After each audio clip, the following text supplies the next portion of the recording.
So today we have the privilege of sitting and having a very good chat with the head of brand for Pick and Pay Clothing, which is Stella, and also Kiav, who's been part of the Futurewear cohort and has a long-standing collaboration with the brand together with ourselves and the Futurewear program, as well as the Cape Town Resort collections.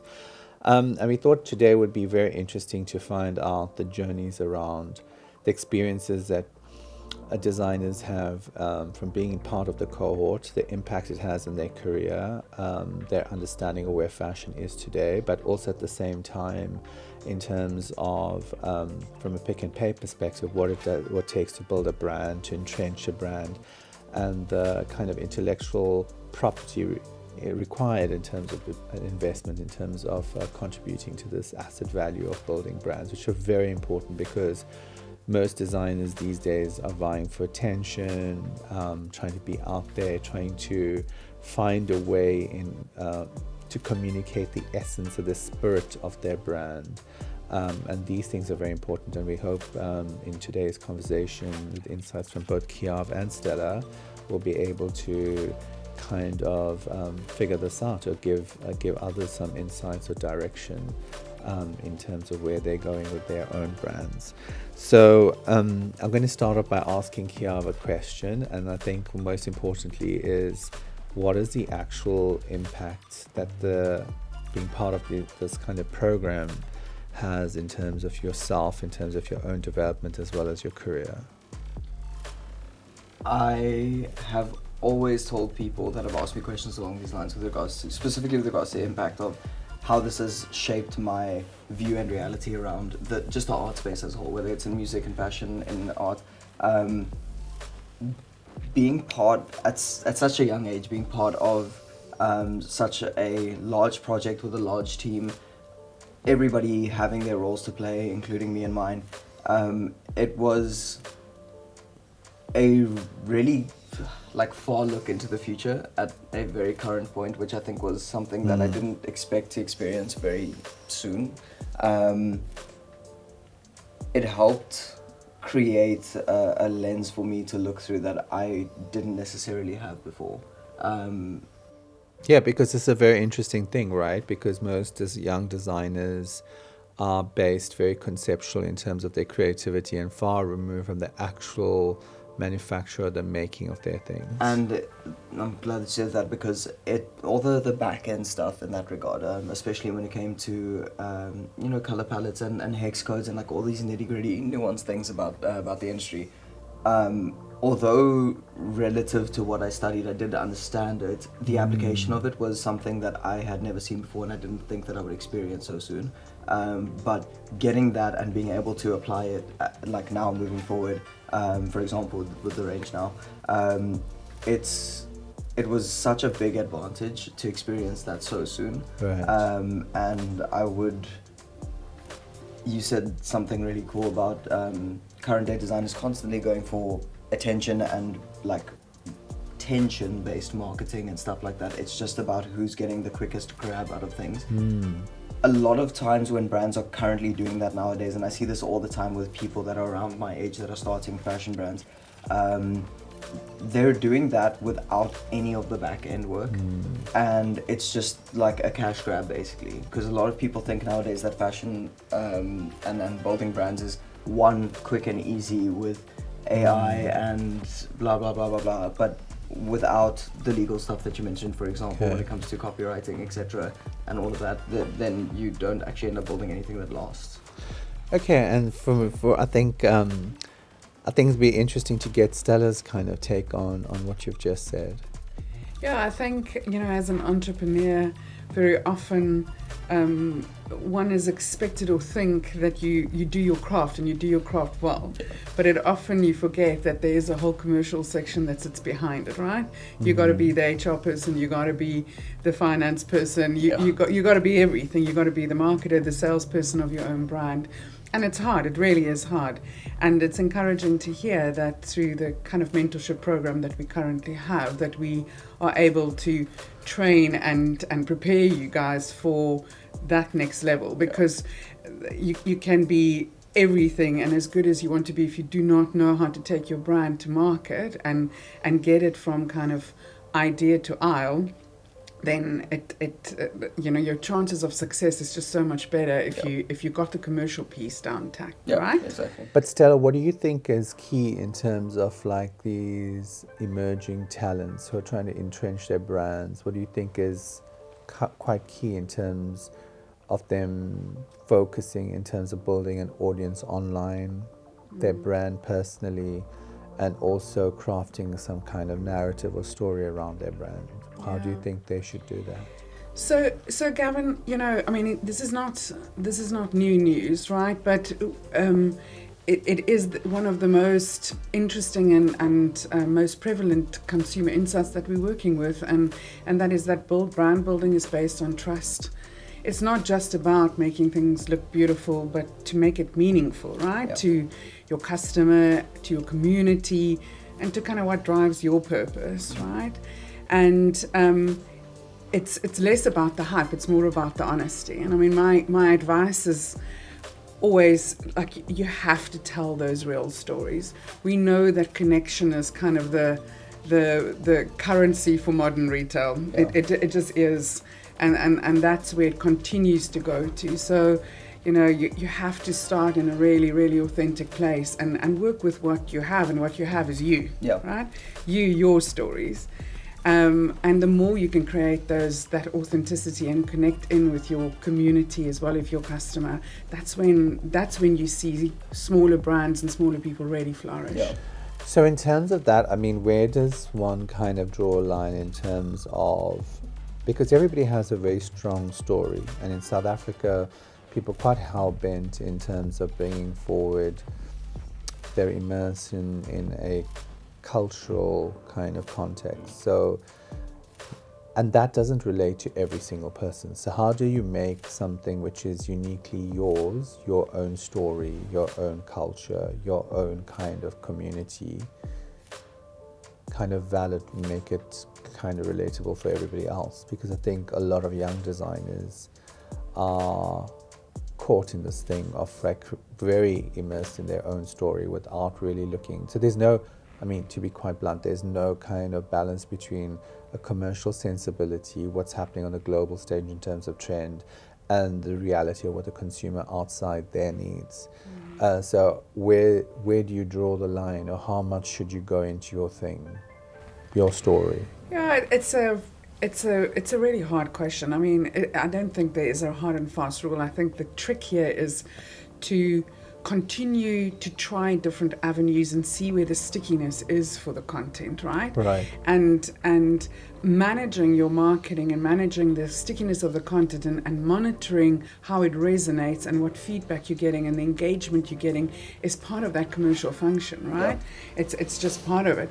It is for you to understand when you put something out there, and really important to kind of strategically think about the different conversations and the angles in that you can project your story, right? And try different formats and see what actually resonates the most, and then start building on it. It's part of that commercial learning process. I think being someone who works in like multiple industries within artistry, one thing that I've been really immersing myself in as a whole across, especially for example in the music and the fashion scene specifically, is you should be aiming, like you said, to build trust, but in my eyes at least, the stories and stuff that we're trying to tell, because not everything is always applicable to everybody, instead of trying to sell stories, selling experience is, in my eyes, the better way forward. Curating your marketing and your strategy to give people purpose before they purchase is, to me, the key thing, because I wouldn't want to go buy something that isn't going to fulfill a need or a want of mine. So that experience of what it feels like to wear those clothes, that's what ideally, as a new brand especially, you should be trying to portray, because amongst all the clutter, we've got Louis Vuitton, we've got people like you that are like within this higher sphere of things. It's all very cloudy and there's a lot of noise. Then you've got everybody at the bottom trying to do all this like hype brand marketing, and it's just like cash grabs. the people that are just above that and like more towards the middle are just getting squashed down by both of them, and those are the people and the brands that need to be selling purpose and experience, because that will then elevate them past that point of all the noise. I think what you're saying is very interesting, and I think it's quite key, because I think you can't story tell without kind of engaging with people emotionally.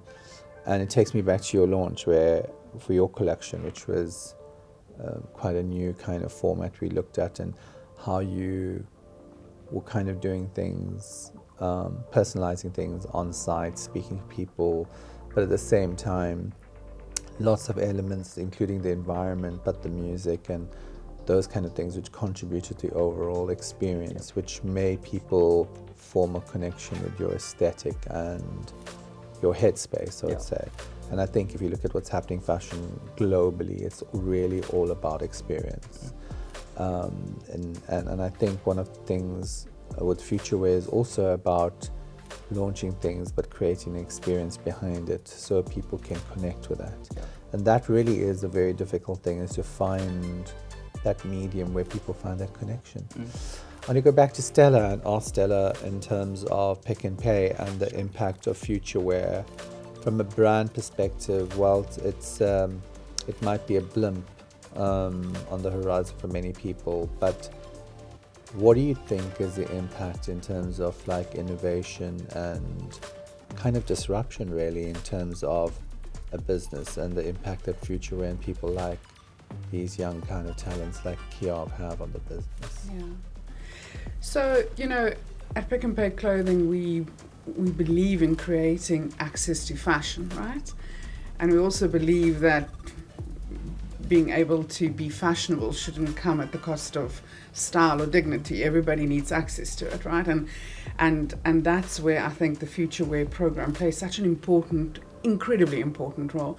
Not only is it new news and something novel, but it's bringing some bespoke design at an accessible price point to a broader consumer, right?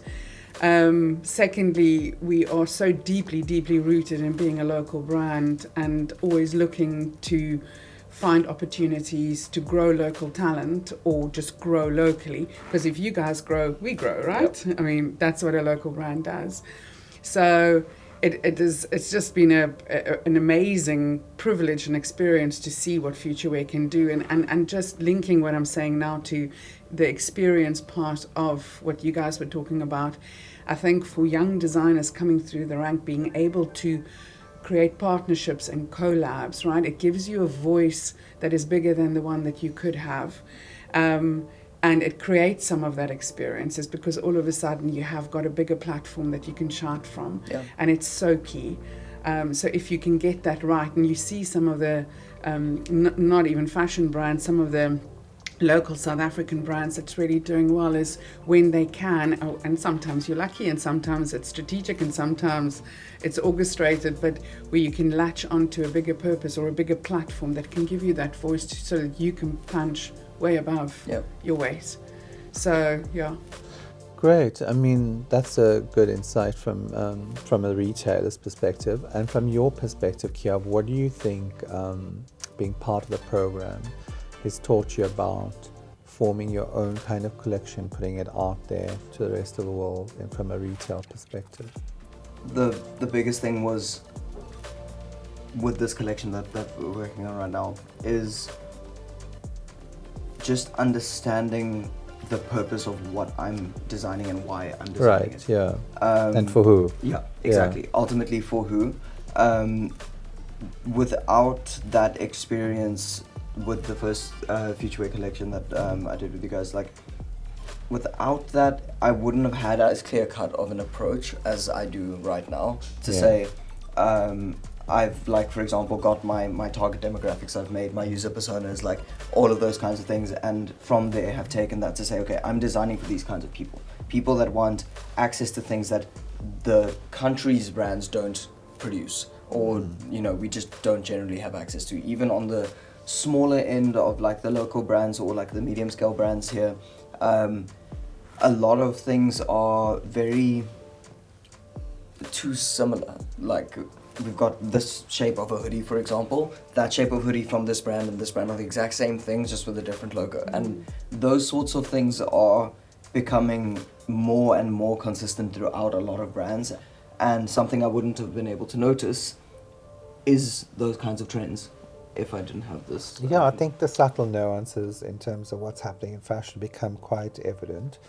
And I think it's interesting to note that quite often young designers or emerging designers don't really look at the demographic and take cognizance of who they're actually designing for.